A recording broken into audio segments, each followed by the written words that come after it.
ہم سب لوگ نا لائق لوگوں سے اپنا تعلق بناتے ہیں. میں نے دیکھا ہے کہ ساری زندگی کا رشتہ ہے. وہ کسی نے کہا تھا کہ کوئی بندہ مجھے ایسا چاہیے کہ میں اس سے جھوٹ بھی بولوں تو وہ مجھ سے سچ بولے. کچھ لوگ ایسے چاہیے ہوتے ہیں نا زندگی میں کہ وہ توأن و کرہن ساتھ ہی رہے، لیکن یہ ہوتا نہیں. مشکل کام ہے. لوگ کہتے ہیں اگر لائق ہے تو میرا ہے، نالائق ہے تو پھر میرا. بنتے نہیں. یقین کریں آپ سے زندگی میں کوئی خطا ہو گئی کو آپ کا بننے کو تیار نہیں ہوتا. کہتا میرا نہیں تعلق بھائی، میں اس کے لین دین کا بالکل ذمہ دار نہیں، میرا اس کا کوئی رشتہ نہیں، تو جان یہ جان. کاٹ دیا. اور اگر گناہ ہو گیا، غلطی ہو گئی، انسان سے ہو جاتی ہے. اپنی ساری غلطیوں سمیت اپنے آپ سے پیار ہے اور دوسرے سے ایک ہو جائے تو. لیکن کچھ لوگ ایسے ہوتے ہیں. حضور غوث پاک کے مدرسے کے اساتذہ نے کہا تھا حضور سبق بانٹنے ہیں، پیریڈ لگانے ہیں، آپ کو کون سی کتاب دے دیں، فقہ، اصول، تفسیر، حدیث کیا پڑھائیں گے؟ تو آپ فرمانے لگے نہیں، تو مجھے سبق نہ کوئی دو، تم اس طرح کی تقسیم کرو کہ لائق بچے سارے تم رکھ لو، نالائق سارے مجھے دے دو. حضور علیہ السلام نے فرمایا قیامت کے دن جو بڑے بڑے گناہ گار ہوں گے نا، بڑے بڑے، وہ میری چادر کے نیچے چھپے ہوئے ہوں گے. چور حاکم سے چھپا کرتے ہیں یا اس کے سوا، تیرے دامن میں چھپے چور انوکھا تیرا. اور حضور ہمارے وکیل نہیں، حضور ہمارے شفیع ہیں.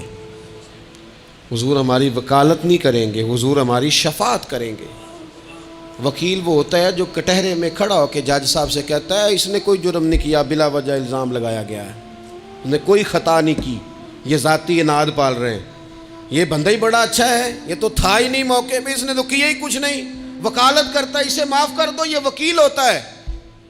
اور شفیع وہ ہوتا ہے جو کہتا ہے اس نے سارا کچھ ہی کیا ہے پر میں جو آ گیا ہوں، سارے جرم اس نے کیے ہیں پر میں آ گیا ہوں نا، میرا آنا دیکھا جائے اور اسے معاف کر. تو نبی کریم علیہ السلام نے خاص، اور پھر کچھ ایسی چیزیں جو بالکل سادی تھیں، اس کا بھی نبی پاک صلی اللہ تعالیٰ علیہ وسلم نے لوگوں پر بوجھ نہیں ڈالا.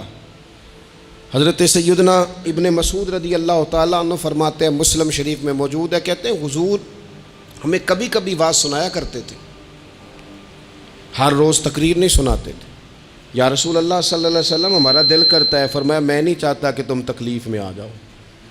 حضور فرماتے ہیں میں لمبی نماز پڑھانا چاہتا ہوں، پیچھے سے کوئی بچہ رو پڑتا ہے، میں اللہ کی نماز مختصر کر دیتا ہوں. نبی پاک صلی اللہ تعالیٰ علیہ وآلہ وسلم کی عادت مبارکہ تھی. حضور سواری پہ چل رہے ہوتے تھے تو کوئی غلام ساتھ چلنا چاہتا تھا تو فرماتے تھے میرے ساتھ آ کے سواری پہ بیٹھ جا. یا رسول اللہ میں آپ کے ساتھ نہیں بیٹھ سکتا، میں تقاضا ادب ہے کہ میں آپ کے ساتھ نہ بیٹھوں. تو حضور فرماتے پھر واپس چلا جا، میری طبیعت گوارا نہیں کرتی کہ میں سواری پہ چلوں اور میرے ساتھ جو لوگ ہیں وہ پیدل سفر کریں. احساسات، جذبات، محبوب کریم کو اللہ تبارک و تعالیٰ نے جو دل عطا کیا. آپ دیکھیں چھوٹے چھوٹے بچوں، وہ ہمارے ہاں نا جی بزرگ ناراض نہ مجھ سے ہو جائیں، ہمارے ہاں بزرگ بعضوں کا شکوہ کرتے ہیں، کہتے ہو کاکا ادھر آئے نا تو میرے نہ سلام نہیں لئی. بھئی آپ لے لیتے سلام، یہ کچھ جھگڑے والی بات ہے؟ آپ سلام کر دیں.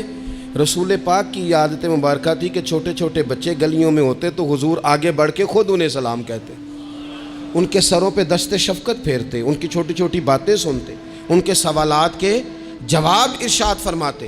اللہ کے پیارے رسول صلی اللہ تعالیٰ علیہ وسلم کا تو یہ معاملہ تھا کہ عبادت کے معاملے میں بھی جب ایک شخص نے کہا کہ یا رسول اللہ میں ساری رات نماز پڑھا کروں گا، سارا دن روزہ رکھوں گا، تو حضور نے فرمایا نہ، آنکھیں تکلیف میں آ جائیں گی، وجود تھک جائے گا.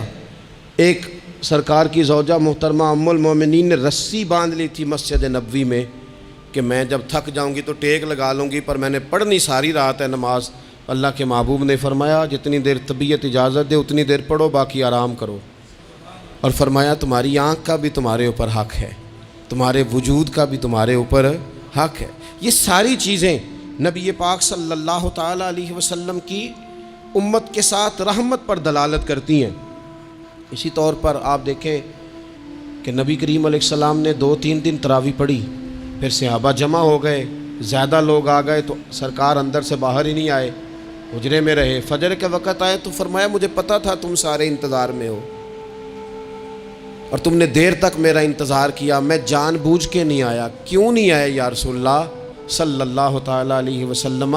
تو حضور فرمانے لگے اس لیے نہیں آیا کہ اگر میں آ جاتا اور کچھ دن مستقل یہ نماز پڑھتا تو میرے دل میں خیال آیا کہیں رب کریم اسے فرض نہ کر دے، تمہیں مشقت ہوگی، تمہیں تکلیف ہوگی، لہٰذا میں حضور دل چاہ رہا ہے نفل عبادت کو، اس لیے نہیں کر رہے کہ امت پر کہیں ضروری ہو جائے۔ حضرت سیدنا عباس فرماتے ہیں کہ ایک انصاری صحابی رات کو مسجد نبوی شریف میں داخل ہوئے، ان دنوں جن دنوں وہ بدر کے قیدیوں کو لایا گیا تھا، تو ان قیدیوں کو رسیاں صحابہ نے زور سے باندھ دی تھی، تو کہتے ہیں کہ میں نے دیکھا نبی کریم علیہ السلام بڑی بے چینی کے عالم میں کبھی ادھر جاتے کبھی ادھر آتے۔ میں نے عرض کی یا رسول اللہ صلی اللہ تعالیٰ علیہ وسلم خیریت ہے؟ تو حضور نے فرمایا ان قیدیوں میں میرے چچا جناب عباس بھی ہیں، وہ ہائے ہائے کرتے ہیں تو مجھے نیند نہیں آتی۔ چلو زیادہ نہیں تو تھوڑا احساس کبھی چچا کا بھی پیدا کرنا چاہیے۔ ویسے چچا چاند نہیں ہوتا، چندہ ہمیشہ ماموں نہیں ہونا ہے۔ چچا جتنا مرضی بھی خوبصورت ہو بیچارہ چاند ہو سکتا نہیں، چندہ ماموں نہیں ہونا ہے، پکی بات۔ تو کبھی چچا کا بھی احساس کرنا چاہیے۔ نبی کریم علیہ السلام نے فرمایا چچا ہائے ہائے کرتے ہیں تو مجھے نیند نہیں آتی۔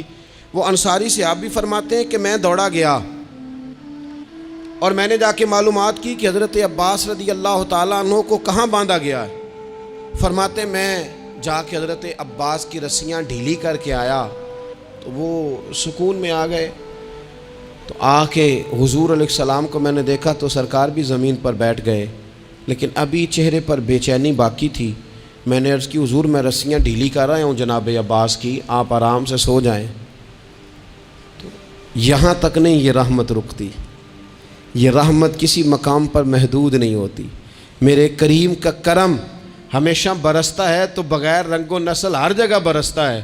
حضور علیہ الصلوۃ والسلام نے فرمایا صرف عباس نہیں، جا سارے قیدیوں کی رسیاں ڈھیلی کر کے آ، سب کو یہ کون لوگ ہیں؟ یہ بدر میں پھول لے کے آئے تھے، یہ گجرے لے کے آئے تھے پھولوں کے، خوشبو کا تحفہ دینے آئے تھے، یہ تو تلواریں لے کے آئے تھے۔ لیکن یہ اعزاز ہے میرے نبی پاک کا کہ اللہ نے حضور کو رحمت للعالمین بنایا ہے۔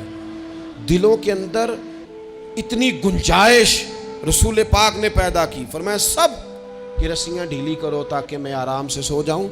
طبیعتوں کی سختی، مزاجوں کا تلخ پن، اپنی ذات کے خول میں بند ہو کے زندگی گزار دینے والے لوگ، اپنے آپ سے شروع ہو کر اپنے آپ پر ختم ہو جانے والا مزاج، جو میں سوچ رہا ہوں، جو میں دیکھ رہا ہوں، جو میری طبیعت فیصلہ کر رہی ہے، جس اینک سے میں معاشرے کو پڑھ رہا ہوں سارے معاشرے کو اسی طور پہ میں لے کے چلوں گا، یہ سوچیں درست نہیں۔ ہم نبی کریم علیہ السلام کے ماننے والے ہیں، ہمیں ان ساری باتوں کا خیال اور ادراک کرنا پڑے گا کہ جو ہمیں ہمارے رسول پاک نے سکھائی ہے۔ انسان پر بعض اوقات کچھ لوگ اس طرح کا بھی اس کے ساتھ رویہ اختیار کرتے ہیں کہ رد عمل کے طور پر کچھ کہنا پڑتا ہے۔ بعض لوگ سخت سست کہہ دیتے ہیں رد عمل کے طور پر، خود اس طرح کے نہیں ہوتے، لیکن تانگ آمد بجانگ آمد۔ تو ایک دفعہ جب بڑی سخت تکلیف دی کفار نے تو صحابہ نے عرض کی یا رسول اللہ ان کے لیے دعا کریں یہ تباہ ہو جائیں، تو محبوب نے خود ان لفظوں کے ساتھ جواب دیا، فرمایا اللہ نے مجھے لعنت ملامت والا نہیں بنا کے بھیجا، مجھے رحمت للعالمین بنا کے بھیجا۔ انہیں ہر وقت تانے دیتے رہنا، ہر وقت کھڑے رہنا، یہ دیکھیں نا میرے ملک کا ماحول کیا بنا ہوا ہے، رائے کا اختلاف ہی ہے نا، لیکن جو دھینگا مشتی روز ہوتی ہے اور جو دھما چوکڑی روز مچائی جاتی ہے، روز جو نئی سے نئی کہانی پنپتی ہے، ملک کے اندر کوئی شخص ایسا نہیں رہ گیا، کوئی ادارہ ایسا نہیں رہ گیا جس کے بارے میں ہمارے دل بالکل صاف ہو، اس لیے کہ ہم نے مزاج اس طرح کا بنا لیا ہے، ہم نے اینک اس طرح کی لگا لی ہے، لہجے اس طرح کے بنا لیے۔ حضور سید عالم علیہ السلام نے ایک دن فرمایا تھا مجھے کسی صحابی کے بارے میں کوئی بات نہ پہنچانا، کسی کی غلطی آ کے ڈائریکٹ مجھے نہ بتانا، میرے سامنے کچھ بھی ایسا نہ کرنا۔ یا رسول اللہ کیوں؟ فرمایا میں چاہتا ہوں میرے دل میں سب کے لیے گنجائش ہے تو گنجائش ہی رہے. لوگوں کو خوش گمان رہنے ہی نہیں دیا جاتا، اچھی سوچیں پیدا کرنے کے موقع ہی نہیں دیے جاتے. وہی بدگمانیاں ہیں، وہی ماحول کے اندر شدت ہے، وہی انداز ہمارا اس طرح کا ہے، اور وہی کچھ ہم کر رہے ہیں، اور سارے ہیں کہ ایک ہی لاٹھی کے ساتھ ہانکے جا رہے ہیں. خدا را چیزوں کو دیکھیں اور غور کریں کہ ہم نبی پاک صاحب الاولاق سید عالم صلی اللہ تعالی علیہ وسلم کے ماننے والے ہیں.